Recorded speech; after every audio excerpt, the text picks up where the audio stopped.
Sveiki. Šiandien esame Radviliškio rajone Baisogaloje pas ūkininką Audronį Vašką Bioversio lauko dienoje piknike.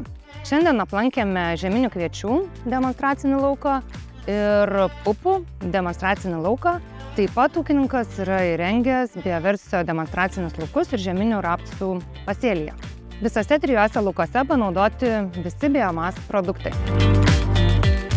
Audronis Vaškas, Kauno rajonas, bet dirbam per 2 rajonus ir Radviliškio rajone Baisogalai.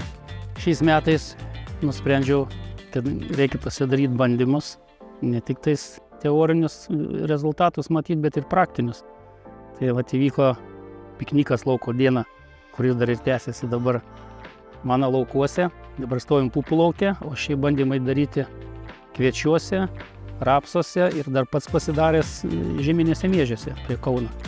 Kai ką sužinojom naujo, ypač, aš daugmaž žinojau, bet kiti žmonės, kas atvažiavę, klausimų tokių buvo, net ir aš gal nežinojau kai kurių dar dalykų apie Nautilus technologiją, kaip ten, kad su tais šiaudais, o šiaip tai viskas kaip man žino, nes 4 metai jau naudoju tas priemonės, tai ir naudosiu toliau, manyčiau dar. Šiaip kiekvienas ūkininkas turi ką pasakyti apie savo laukus, apie patirtį, apie viską visada, tai būna susitinki ir tada pasišneki.